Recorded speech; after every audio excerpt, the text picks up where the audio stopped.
I do like being right. Ask my ex-husband. Happens every time. Welcome back to the Boris Dirk podcast. Anthony Edwards was right. Heist is on, and the Timberwolves are still playing in the playoffs. That was one of the craziest 3-0 games I've ever seen in my life. Just ended. It might not even be over because I never think the Wolves have sealed a game, but they're 4 seconds left and they're statistically guaranteed to win the game. So Yes. let's talk about one of the series that makes a little bit more sense. Start with your team because I just want to get it out of the way. I know it's going to piss me off. Yes. Orange and blue skies, baby. Just as a Knicks fan, a truly delightful game 4. I had to turn up the bass on my computer speakers, on my TV speakers, because I wanted to feel the vibrations of the garden inside my living room. Just The an electric vibrations of the cars. just an electric environment. And I just it's I've never been in this position as a Knicks fan, really, of being kind of an underdog in a Being the series. title favorite in the East. Yeah, we do have a very clear path now. Yeah. Yeah, It was what if I told you that Julius Randle was going to be out of the crunch time lineup and RJ there was a big revival. I guess Quickly is the guy that's tonight. It was surprising. Quickly fell out of that crunch time group. it was Obi. Yeah. If you told me that Julius was unplayable at the end of games, I would not expect the Knicks to be up 3-1 in any round of any series. Yeah, against a good Cavs team. I mean, they're not playing well. A lot of their young guys look pretty, I'd say, rattled by both the Knicks' physicality and the sort of overpowering atmosphere that's been in the Garden for the last 2 games. I would expect them to play better when they get back to Cleveland, and I would pick 6. I wouldn't pick 5. I think Cleveland's going to get another game. Yeah. But yeah, the headline has got to be RJ Barrett, who I believe if we potted during the first 2 games, which we did, I was advocating for Josh Hart to start over RJ. I thought RJ, his shot making was off. I didn't like his shot selection. I thought on defense he wasn't good enough. I was advocating for him to be moved to the bench and try to get things going with that bench unit. But both of these games in New York, he has just been sensational. Yeah. I wish he Shooting could at a high make a 3. percentage. Yeah, he had a 3, unfortunately, after a Josh Hart travel today, which I thought felt like a gut punch in the moment. But yeah, the RJ Hive needs those to count.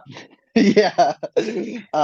But his finishing today was awesome. Like, as we said before, his elite skill is getting to the rim, but once he gets there, it's sort of anyone's guess what happens. Today, he had all these like inside hand finishes, off speed finishes, and the rim protection of Allen and Mobley really didn't seem to bother him much at all, which was extremely impressive. Brunson was fantastic as always. He had everyone buzzing about his 3-point celebration, which people are just now noticing, I guess. And yeah, it was a pretty, I mean, the game 3 was a completely dominant win. And then game 4, the Knicks kind of had control of it the whole time. Like, the Cavs made some runs, but I don't know if the Cavs really ever had much of a lead after the first quarter. So yeah. And Brunson, I know we're going to talk about this a little bit later with Brunson and also De'Aaron Fox, but he is just continuing to climb his way up, I think, just with these up the NBA hierarchy with these like carry the team on his back offensive performances. The league belongs to Dame and Jalen Brunson at this point. If we're talking backcourts. No, yeah, I was trying to think who's a better guard in the East right now. Or the better question is just like right now, who do I want, leading my team in a series? And like, I want, if he's my number 1 as he is for the Knicks, I want Jalen before Drew, Yeah. Let's think about, I mean, I have to take Jalen above Spida based on today. That's one of the biggest ones, and that's also what made this series one of a few things that made this series really exciting is like who's going to play better between those two guys. And I think Vegas probably said Donovan Mitchell, and Donovan Mitchell was sensational at the start of the series, and he's cooled off. Tonight was his worst game of the series for sure. He had 6 turnovers, and Josh Hart got his starting spot. Did RJ start today? Yeah, Grimes was Okay, yeah. out. So you were wrong, but you were right. And Hmm. Josh got his spot. I mean, continued to make elite guard rebounds. I think just elite in the same way we just need to call Jokic an elite passer in the NBA. Like Josh Harden is an elite rebounder. Yep. I think if his job was to be in the paint all the time, he might average 10 rebounds a game. But Seriously. he plays some guard. He's a wing. So yeah, he keeps making winning plays.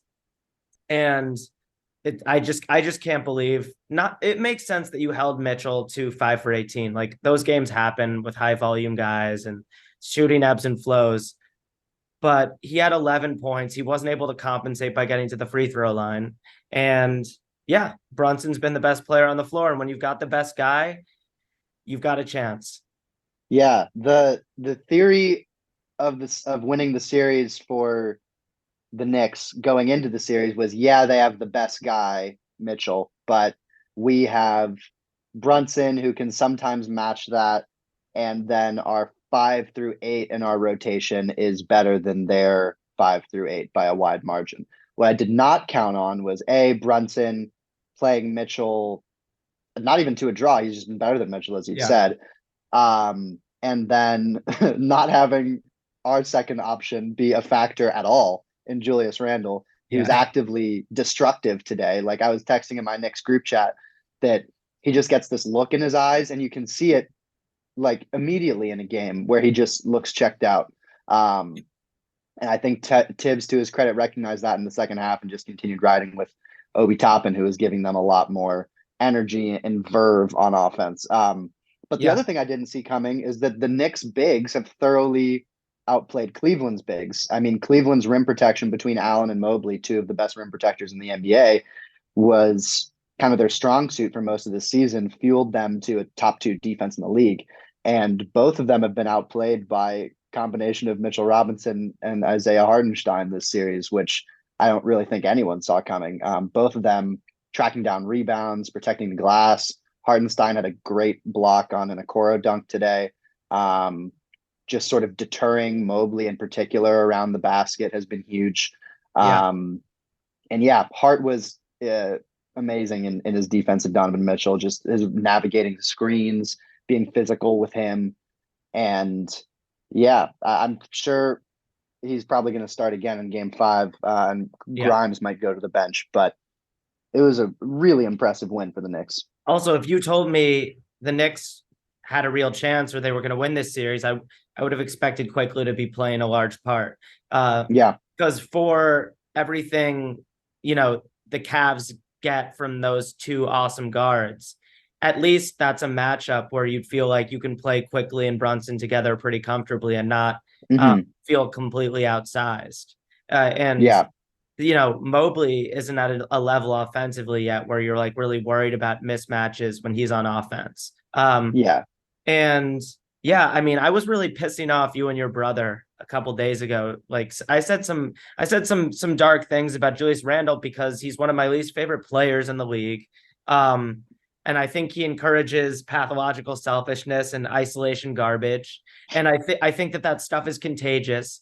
I really respect his will. He definitely has some of that like Russ will in him. And sometimes his heart's just out of it and it makes him really hard to mix with your other guys. But I know he's given you a lot this year. The joke's on me for saying the series was more likely to end in 5 in the Cavs' favor than 7. But I was right that the path to victory for the Knicks has turned out to be sitting Julius Randle and, getting everything you get from Obi Toppin as a floor spacer. Randle isn't consistent enough defensively that it's not worth giving Obi a chance to protect the rim and do some other things. But yeah, how have you felt about Obi's defense? Um, I think it's been passable. He's not blowing rotations or blowing coverages. I thought Julius's defense stuck out way more in a Yeah, negative way today. He exactly. was slow on closeouts to the corner, not picking guys up in transition, just sort of hanging his head after turnovers, those sorts of things. Obi has some physical limitations in terms of his sort of side to side mobility. Um, I mean, like vertically, he has no physical limitations, but laterally he does. Yeah, And he's not super strong also like Julius stiff is, at the but hips. yeah, stiff in the hips. But I thought he, gave them good energy. The Yeah, Cavs weren't attacking him. They Most of their offense is around attacking Brunson at this point, which uh, worked for a bit there in sort of the early second half. Garland was able to shake loose for 8 to 10 points in that third quarter, where it seemed like things might be tipping back the Cavs' way. Um, but yeah, I thought Obi was fine defensively overall. And getting back to Brunson, I thought that I mean just the with Julius being very ineffective in this series, and really the only other scoring option being RJ for the Knicks besides transition. Um, just the shot making clinic that Brunson is putting on has been yeah, insane. Like it feels like whenever he takes a shot in the mid range, it's going in. Even if it's like a fall away or like a really quick pull up, he gets into his shot motion so fast. It's such a compact shot. Um, and yeah, if we're talking about guards, I would want over him in the East. He's at the very least in that tier with Drew and I'd rather have him than Harden. yeah. Rather have him than Garland at this point. I think I'd probably still rather I have respect for Donovan Mitchell to like put him ahead of Brunson still because the Knicks are kind of gearing their whole defense around stopping him. But Yeah. the Cavs are also gearing their whole defense around stopping Dude, Brunson. yeah. Uh I feel like it's dumb to look so far ahead, but I'm imagining the way that Brunson's game will age, and unless he's taking more hits than it looks like, I just think like this sort of veteran savvy, like pivot genius around the rim, like I think that the same way that Chris Paul was like still a scoring threat deep into his 30s, like I just see Brunson's game aging like fine wine, which is dumb to say because he's still really young. Yeah, Mitchell's is, definitely relies a decent amount on his elite athleticism. Yeah, but he's a good shooter too. He gets a lot of rise on his jump shot. Like I just feel like the future is brighter tonight for Jalen Brunson than for yeah. Donovan Mitchell. And that's crazy to say. And it might be too heavy a reaction, but it just feels right. I can't unsee the last week of basketball. And yeah, At the very least, coming into the season on my player rankings, I had Brunson in the back end of the 40s, and which a lot of people told me was too high. Like a lot of my friends thought that was a little bit of Knicks bias, but I think that was reasonable coming into the season. And I had Mitchell around 20, I think, somewhere between 18 and 21. And that is certainly a much smaller gap now. Like Brunson and De'Aaron Fox, who we're going to talk about, uh, have both another guy who, when he gets to the mid range, just seems like it's automatic. Have both really kind of jumped into that second tier star guard level that Mitchell's in, and Shea is also in. Um, yeah, it's really been impressive for both of them. And if you we can move to Warriors Kings too, because I think yeah, here's Fox yeah. Fox was extremely impressive tonight, even though the Warriors were able to survive just a series of calamitous errors in the last minute.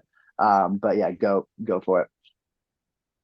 I think the only players I can say with certainty, the only guards or initiators I can say I want with certainty above Brunson, and I'm excluding Jokic from this because he's so big. Yeah, Steph, Luca, Dame, and Shea.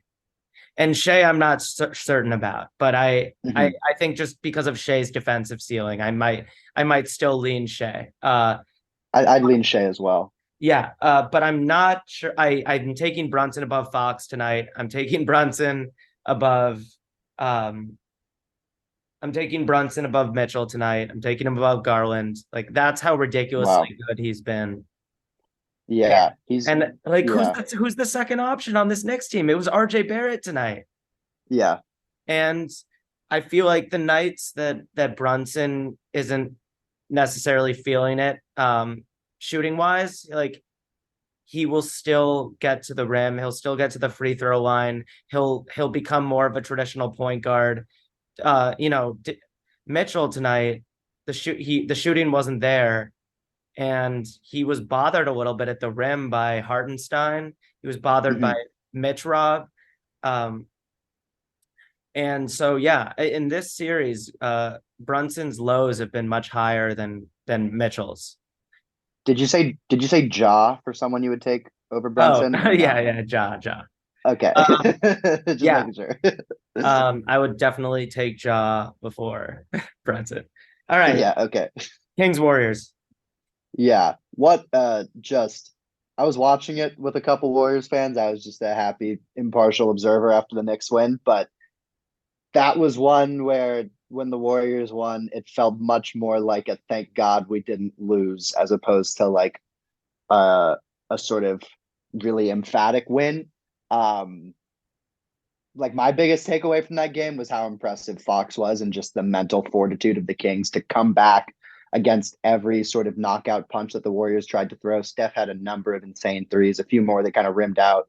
Clay did too. Um, Poole had a lot of ups and downs, I'll say. Like he had some really sort of flashing that elite wiggle off the dribble type of scoring moves, but then also had some just really boneheaded mistakes and defensive miscues as well and fouls. I don't know. What was your main takeaway from that game?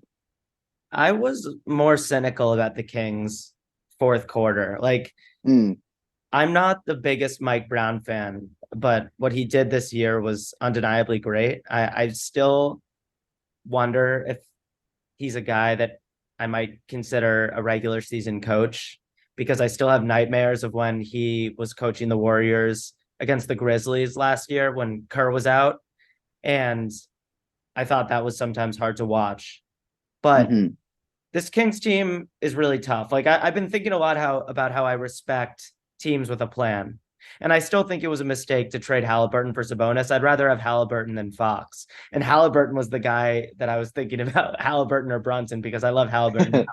But He did have a really good year. like as a Blazers fan, I appreciate that the Kings identified early that they'd rather pair one of these great guards with a big, and they made a move, and it's been fun. And I like their plan a lot more than the Wolves' plan. So not every plan is a great plan. But De'Aaron Fox was not the guy they should have kept. They should have kept Halliburton because as amazing as Fox has been, like he lost his head a little bit in that fourth quarter, chaotic possession that ends in a Harrison Barnes jacking a three when you're only down one. Like, how is that what you got in the game you know, to swing the series back in your favor? So Yeah. there were some real bonehead decisions. I'm really impressed by Keegan Murray shooting off the dribble. I did not think he had that coming out of the draft. Yeah. I was gonna say, and I'm gonna get back to Fox, but I was gonna say, I of my draft evaluations last year, so I was lower than consensus on Keegan Murray. Most people had him in the top 5 or 6, and I had him, I think, around 10 or 11. I had famously had EJ Liddell over him, which has not been proven wrong yet because EJ Liddell has not played an NBA minute. He's going to get a lot of run next year when Zion's doing his load management. You But should have seen it in the medical, but sure, go on. yeah, I don't have access to those. But uh, yeah, Keegan Murray's insane sort of his quick release on his jumper, I didn't see coming. His ability to hit threes off movement, I thought he would be sort of more of a DeAndre Hunter, like stand in the corner and have it swung to you and shoot it. But his ability to get off, volume threes, like he set the rookie record for threes made, which is no small feat, even as the number of threes taken increases. Um, I might have been wrong about him. I think they might have a real sort of player with real special upside there.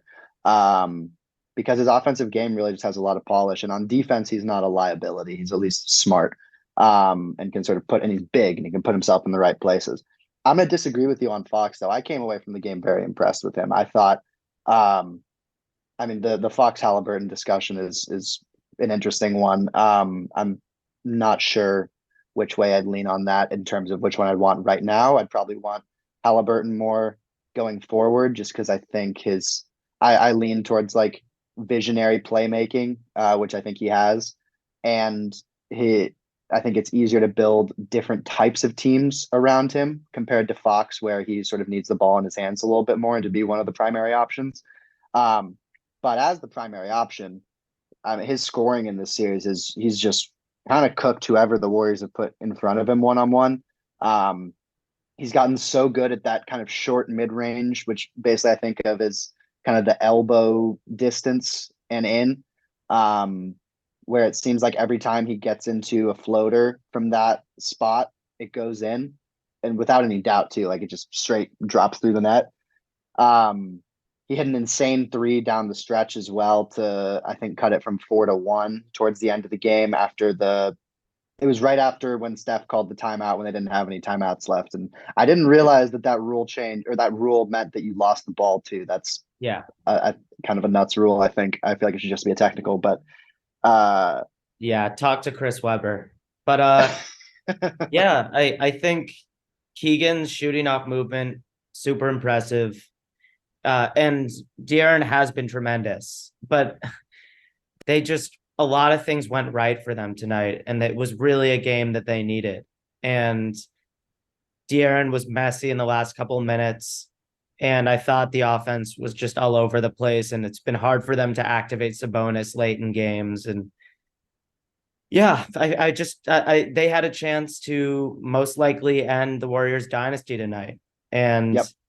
And they really folded. They looked like the green team at the end of the game, and it feels like the Kings are further away than the series score, tonight's game score would indicate. I don't know. Yeah.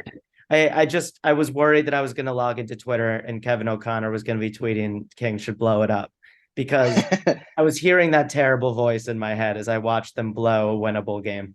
Yeah, I mean the scary thing with sort of these overachieving teams, and we see it every year, is there's a team who does a lot better in the regular season than people think is going to, and we go into the next year thinking they're going to be especially if it's a young team, they're going to be at very worst as good as they were the previous year, and often it just doesn't end up that way. Like with the Hawks when they made it to the conference finals. And then the next year, that was in 2021. The next year, they, I think, barely scraped their way into the playoffs and were humiliated by Miami. And same thing with the Knicks when they got the 4 seed that same year. The following year, they didn't even make the playoffs. And how it was about sort of all the positive Wolves energy last year? Exactly. And I mean, obviously, a lot changed. Dallas. Yeah. I mean, Yeah. you know, they lost. Bill Simmons earlier this year compared the letting Brunson go. He was like, it's like letting Nash go, which at the time I thought was kind of crazy, and now is I think looking less crazy. But I I think the Kings can still win this series, but I think if they lose, I certainly wouldn't expect them to finish third in the West again next year. I'd probably expect them to be a little bit further down, especially with you know the teams getting better in the West, like the Thunder. Maybe New Orleans has a healthy year, but anyways, and we probably should talk about the team that won that game a little bit more. Yeah. I would probably lean Warriors still at this. I mean, I picked him before the series, and when it was 2-0, it was looking bad. The game 3 was obviously super impressive. Game 4, I thought they had some really good moments. And they might have found. I think they're going to probably go back to their main starting lineup with Draymond and Looney in there. But Draymond had some insane defensive plays today, like some 5-on-4. Everyone on the Warriors defense is scrambling, and he's somehow stopping 2 guys at the same time from getting a layup and instead fueling a transition opportunity the other way. And then taking a possession off offense just to talk to the fans. Yes. And do his roar. Yeah, yes. Draymond looked like he was 28 tonight. And he's making great decisions on offense, dumping the ball off to a cutting Wiggins, understanding the limitations of his own finishing abilities. And yeah, he looked awesome tonight. And I've been thinking a lot about Poole because you mentioned him earlier. And just like, is Poole a guy that if the Warriors decide they just don't want to deal with it anymore, is he a guy that you want your team, not the Knicks, but like your team, so to speak, taking a bet on because he has such a high ceiling as a playmaker? Yeah, yeah. It's tough because like there's not that many teams who are really in need of a lead playmaker except for like the tanking teams. So it's hard to know exactly where he could be sent to, where it would make Yeah. sense. Um, He because strikes yeah, me as, yeah. I was gonna say he strikes me as a guy who will maybe need to age a little bit to accept where he belongs on a really good team.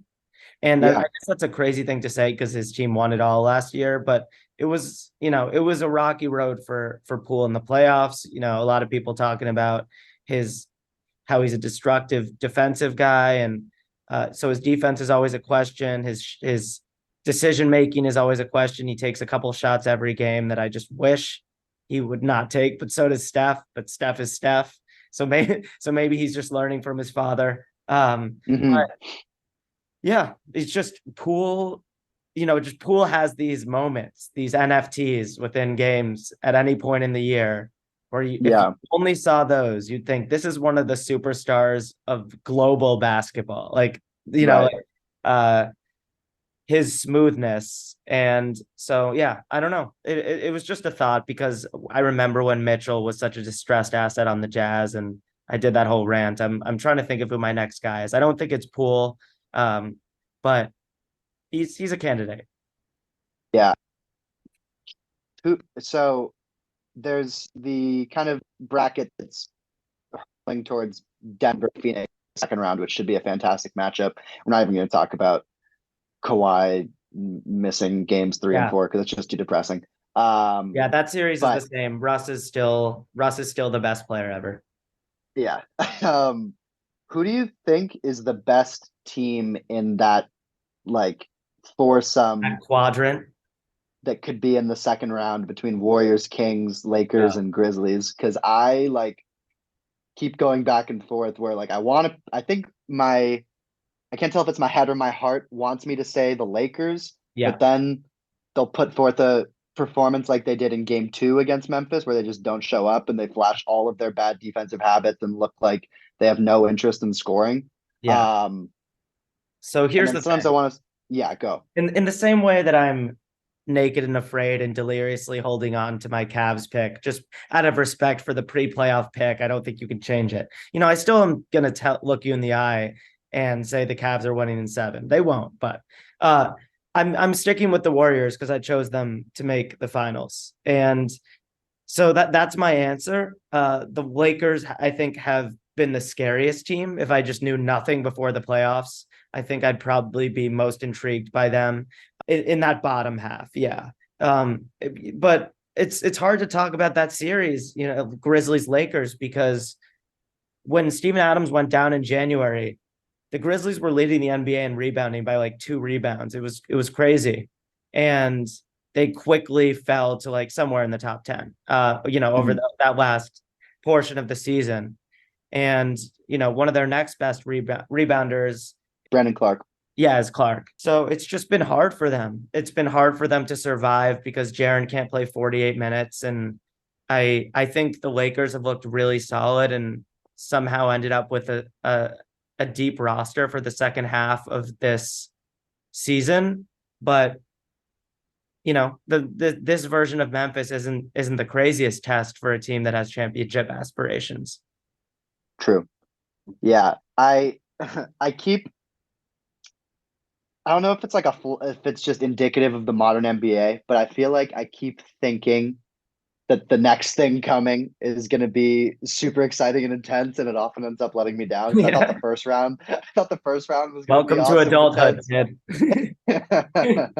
I thought the first round was going to be like a bunch of insane matchups, and Yeah. then basically we have three interesting series: the Knicks Yeah. Cavs one, Warriors Kings, and Lakers Grizzlies. Because Denver Minnesota seems like it's going to be a gentleman's sweep. That is the true usage of a gentleman sweep where you go up 3-0 and then they win game 4 at home and then you get game 5.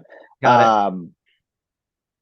Milwaukee, sorry. Oh, I guess Milwaukee, No, Miami's interesting, but but in a yeah, depressing way. we're not gonna do a Heat culture as back party. Like we just can't. When Yeah. when your best player is the best player in the league and he's out, I don't care if you're one of the best teams in the league. Like you should lose the series. I'm not ready for the reality of Giannis losing 2 rings to injuries. So I'm just going to assume he's going to be back in game 4 and Bucks in 6, as the Yeah, prophecy predicts. exactly. But To your point about interesting series, though, if the Knicks win that one in 5, is it even an interesting series? no, at least the games are entertaining. I know. Yeah, at least it was surprising. Yeah, but Philly's already in the second round, and Boston is going to be there very shortly. So I'm going to speak it into existence that the second round will be very intense and exciting, and we should have 4 incredible series, I think. Yeah, I'm with you. The one real thing I take away from Suns Clippers with now that Kawhi's done or out for now is Devin Booker. Yeah. Devin Booker seems like he's taken a step. Like he's taken another one of those micro steps where I feel his wrath in these playoff games with a consistency that I don't feel like I have in the past.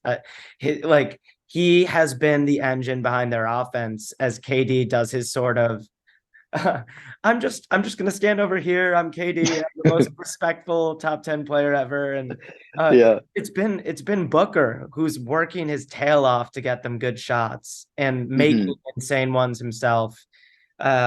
He's also just so strong. And I think he's gotten more athletic since he entered the league. So his drives have carry a different weight and they have a different gravity now when he's, bodying guys in the post. Mm-hmm. Yeah, I've just been super impressed by Booker. And if I knew nothing about, the NBA, he'd be the guy I'd point at and say, that's the best player on the Phoenix Suns. Yeah. We'll wait to preview that Suns Nuggets series, but that's going to be, I think, a doozy. But God, does Russ need help? Yeah. God, the Clippers are going to have 2 straight seasons end with both Kawhi and PG on the bench, and 3 straight end with Kawhi on the bench. Like I don't even know what you do with that team. I'm just imagining like a stream of blood shooting out of Ballmer's neck. when Kawhi tells him with a straight face that he's going to sit out the rest of the series.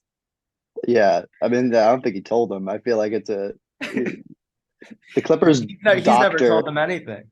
Yeah, no. I think the team doctor has an NDA of anything more than 48 hours in the future prognosticating. Like, yeah, if it's not tomorrow, he's not going to tell you what's going to happen. But yeah, we've basically the big tomorrow there are 2 good games between Milwaukee, Miami, where just please God let Giannis play and not. I mean, as a Knicks fan, it would be fun to see Miami in the second round, and I think we would beat them pretty handily. Although they could match our physicality, but I'm not. We still have to beat Cleveland. You better shut up right now. Now I'm angry. I'm sticking with my Warriors Hawks finals pick. No. Yeah, a lot of really good teams haven't been tested yet. And one of them is the Miami Heat. It's until Giannis is playing again, I don't even want to talk about that series. But yeah, I feel for the Grizzlies. The Grizzlies will be a really interesting team to think about, like going into next year, assuming the Lakers hold on, because even if the Grizzlies pull off a miracle win over the Lakers, like they're not going to win it all this shorthanded. So let's see. I don't know. Do you have feelings about the Grizzlies with full strength? Do you think they would have been in the mix? Because I do. Full strength, yeah, they definitely would have been in the mix. Yeah. They would have, I think, been more significant favorites over the Lakers and would have had I think I would have given them a real shot at winning the West. In their current iteration, you still would have picked the Lakers though, because you're a LeBron fanboy. But I think I would have picked probably Grizzlies in 7 had they had Clark or Adams. Maybe one of two would have been enough. I don't know. Yeah. Yeah. I still probably would have picked the Lakers, but I would have given the Grizzlies a real chance at winning the West, which I don't think they have now. Yeah. So in sum, the only people at the guard position we would take over Jalen Brunson are Luka, Steph, Dame, Ja, and Shea, correct? Yeah. And we don't feel great about Shea. We feel good. Yeah. And I would that's take really Donovan. crazy. I would take Donovan because I still find him very scary when we're playing against him. But Yeah. On my grave, if I die before you, I want you to put, he said after the Brunson contract that it was a great deal for the Knicks. Didn't even know that Brunson was going to become the best guard in the league. It was so angering to me when people said the Knicks overpaid. Even people who called it a slight overpay, I was so mad because yep. and I thought that Brunson, this is still when I thought Brunson would be a very weak number one guy. Yeah. Yeah, crazy times. I'm happy. I'm happy for Bing Bong Nation. I'm happy that that Mhm. crazy man got to scream, "Hey KD, you regret not Don't you going to the regret not Knicks?" coming to the Knicks? I'm glad all of it's happening. And yeah, I'm sticking with the Cavs out of respect for my picks, but congrats. What a show it's been. Nothing like Thanks it. for listening. We'll be back soon. Peace.